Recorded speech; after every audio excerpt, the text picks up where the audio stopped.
أعوذ بالله من الشيطان الرجيم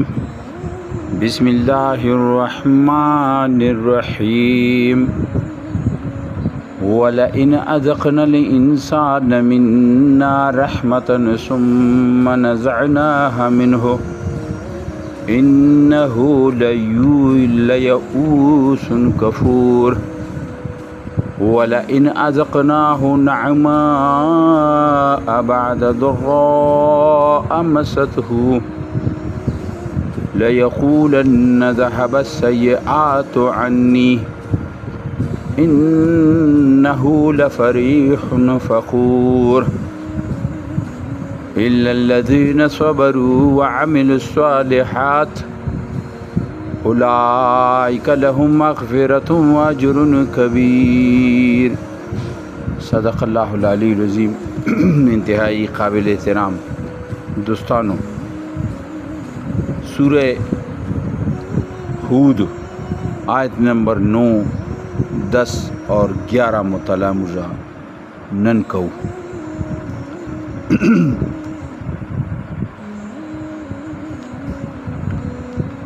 په دو آیتونو کې الله تعالی یو ډېر مزیداره د انسان د زندګۍ او د غدي رویې باره کې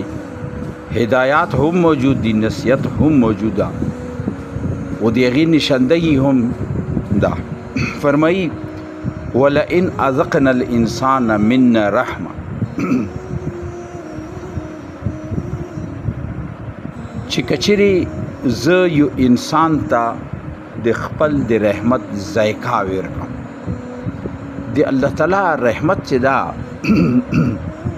هغه خو حقیقت خبره ده چې ډېر خوندور ده. رحمت څه شی ده؟ د الله رحمت خو هر هغه حال ده چې انسان باندې رسي، مګر دلته هغه خوشحالۍ دي چې انسان ته میلاو شي، چې د دنیا خوشحالۍ میلاو شي. حالانکه هر یو شی دی الله رحمت ته، کتا باندې تکلیف راشي، کتا باندې بیماری راشي، کتا باندې مصیبت راشي، کتا باندې غم راشي، دا ټول الله تعالی قرآن کې او ځای په ځای احادیث کې د دین شنی دا ټول رحمتونه دي. خو انسان وقتی طور باندې هغه غم غني، وقتی طور باندې انسان نه چې دا خو ډېر لوی تکلیف کې مبتلا شو. داسې نه ده. خو دلته چې کومه اشاره ده هغه د انسان د عام زندګۍ دپاره ده چې یاره دغه زندګۍ کې چې کله دته خوشحالي میلاو شي، دته اسایشونه میلاو شي، دته نعمتونه میلاو شي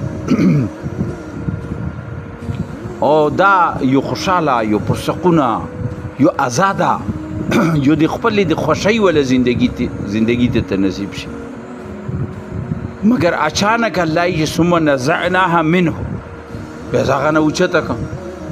اکثر و بیشتر به تاسو موږ ته نظیر ته رسي ټولو کتلی وي چې انسان دا هغه ډېر په مال و دولت کې کیل کې لګیا وي، یو ښه مقام کې وي، هر شی بسیاره وي او دا په هغې کې ډوب وي، مګر کله خو الله داسې هم کولی شي ثم نزعناها منه، زه هغه نه اوچت که هغه شی واخلم ته نه واپسې کړم، ځکه چې الله یې الله هر شی الله ورکوي. انه لیئوس کفور. نو دغه انسان به څه شي چې دا انسان د انسان یو حالات بیانوي. انسان چونکې جلد باز ده، هغه پته نه پښتو کې به چچوراپن په انسان کې موجود ده. یعنی دا لږ غوندې چې دا کله دته خوشحالي میلاو شي بیا دی مست شي، خو چې لږ غوندې نه شي بیا دا لاس پسې وایي های هوی های هوی ګریوان شتېدلی او داسې داسې دا څه وشو. انه لیئوس کفور. یو طرف ته دا خو ناامیده شي، لیئوس ناامیده شي، خو دغه ناامیدي دا کم طرف ته ویر شي؟ کفور طرف ته، ناشکرۍ طرف ته یې ویسي. یعنی دنه دا ایر شي چې نن چې کم تکلیف راغلی خو هغه نه خو مخکې خوشحالي وه که نه، هغه نه خو مخکې خوشحالي وه. دا هغه تکلیف بنیاد باندې د ده دغسې حالات جوړ شي چې دا نا امیده شي. هغه یو حدیث کې نبی صلی الله علیه وسلم همدغسې فرمایي چې انسان ته د الله نه ټولو نه زیاته دوکه چې انسان ته شیطان ویر کوي هغه د الله نه د ناامیدۍ ویر کوي. لکه انسان یو ګناه وکړي هغه ټوي او وډاوي، بس شیطان پهلې ګناه په وکړي بیا دویم ځلي ورته چې دا خو تا ته نه معاف کېږي، دا خو تا ته نه معاف کېږي. سوره زمر یو آیات ته که نه قل یا عبادی الذین آمنوا قل یا عبادی الذین اسرفوا علی انفسهم لا تقنطوا من رحمت الله. چې اے نبی صلی الله علیه وسلم د ما بندگانو ته د ما رحمت نه امیدي مه کوئ. خو مخکې آیتونه راځي چې هغې کې ته دا ده چې که ته ډېر ګناهونه وکړي نو ناامیدي کېږه مه. دغسې د انسان عام زندګۍ کې هم که چېرې تا باندې تکلیف راغو، غریبي در باندې راغه او پرون ته امیر وې نن غریب شي، پرون ته صحتمند وې او نن مزوره شي، بیمار شي، پرون ته ډېر قدرمن وې خلکو کې محترم وې او نن څه وجوهات خلک تا خلاف شو. دا تمامې شیونه زندګۍ کې رسي. نو دغه انسان ته ناامیدي نه ده پکار. دلته الله چې دا انسان چې کوم وي دا به ناامیده شي معنی او ناامیدي دا کوم طرف ته بوځي؟ کفور طرف ته بوځي. بیا دا ناشکري شروع کړي. ناشکري څه شي دی؟ ناشکري دې ته نه چې ژبې سره موږ یو چې الحمدلله نو موږ چې شکر ادا کوو، خو چې هغه نه نو د ناشکري چې ناشکري دې ته ناشکري دا ده چې هغه عمل اختیار کړي چې هغه عمل د الله د ناراضګۍ سبب وي. او شکر دې ته چې هر هغه عمل اختیار کړي چې کوم الله د رضا والا وي، دې ته شکر یې. یو خو خولې سره د الحمدلله یقینا نغام ده، لیکن اعلی معنا چې د شکر او د ناشکرۍ هغه همدغه ده چې ته د شکر دا ده چې کوم یعنی الله دولت در کړی صحیح استعمالوه، صحیح طریقې سره استعمالوه، په جایزو لارې استعمالوه، د الله په کارونو کې استعمالوه، د یو بل سره د مدد په صلې کې استعمالوه،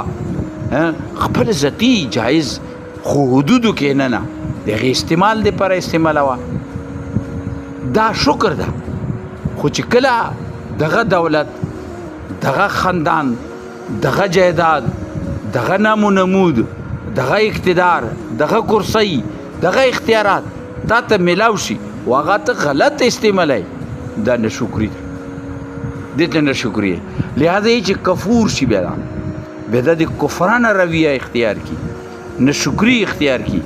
مخکې الله فرمایي ولئن اذقناه النعماء بعد ضراء مسته.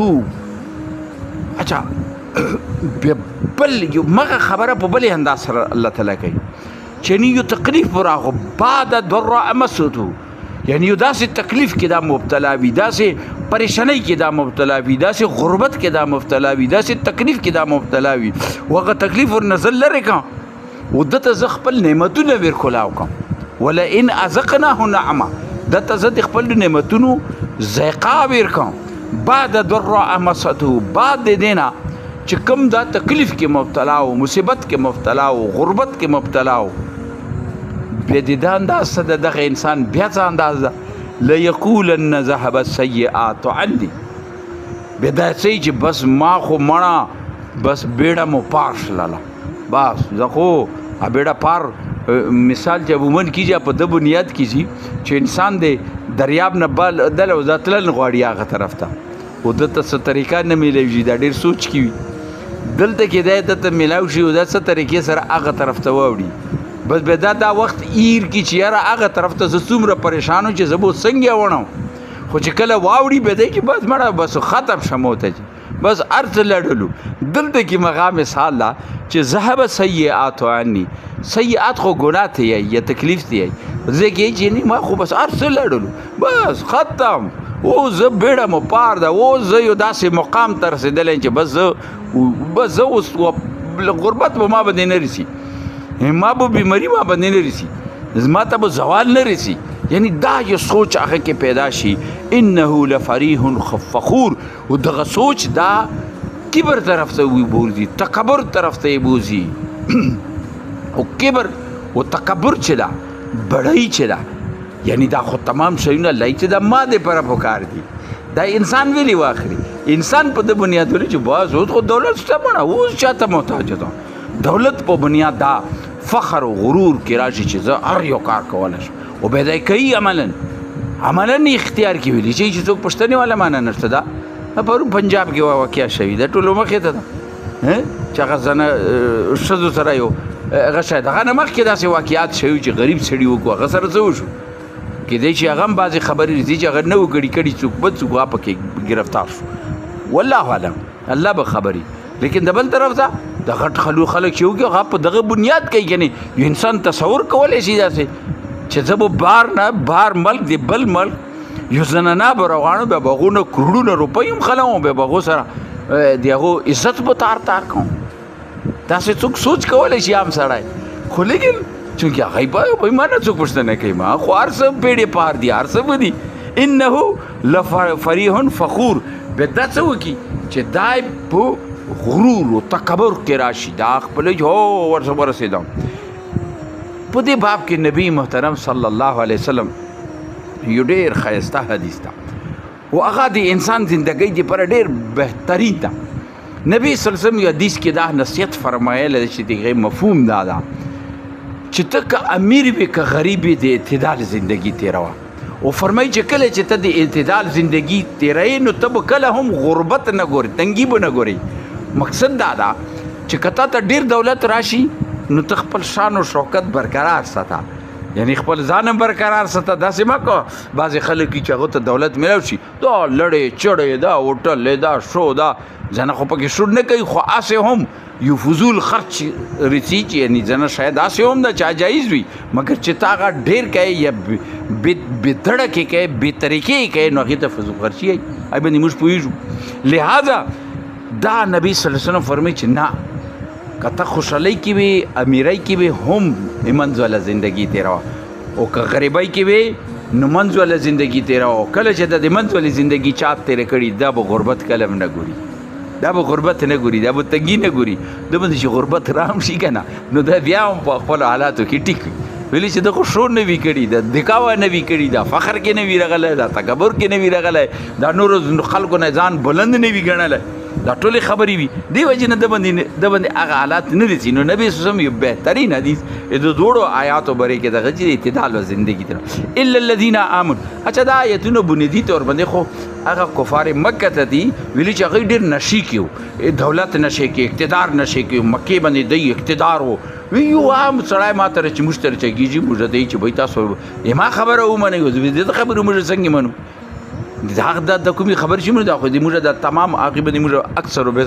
بحث کوو چې دا هر شی به خو موږ ختم شي بیا موږ نو د وجې نه الله تعالی دلته نصیحت ورکوي چې داسې نه ده الله تعالی ته هېڅ مشکل نه ده الله تعالی داسې کولی شي دلته کې مخکې الا الذین صبروا بیا دا الله تعالی ښایي چې کم خلک دي چې دغه دواړو صورتحال نه بدل دي هغه خلک دي الا الذین صبروا چې کم صبر اختیار کړي صبر والا هغه خلک دي چې کوم ما اوس حدیث بیان کړ نبی صلی الله علیه وسلم چې کوم حدیث فرمایله ده هغې کې دغه ده چې صبر یعنی د باندې تنګي راشي دا های هوی نه کوي او د باندې خوشحالي راشي هم های هوی نه کوي دا دواړه شیونه های هوی سره تعلق لري لہذا دا څه وکړي صبر کوي بالکل دا پرون زه خوشحاله نن که ما یو ټیم وخوړله هېڅ خبره نه ده پرون الله تعالی ډېره راکړې وه نن چې بالکل ټیک ده او سبا آنے والا دن کې به الله بیا راکړي یعنی دا امید ده آنے والا رزق کو بیا راکړي الله وعمل صالحات او نیک عمل برقرار وي د کفور طرف ته نه ځي نیک عمل برقرار وي اولئک لهم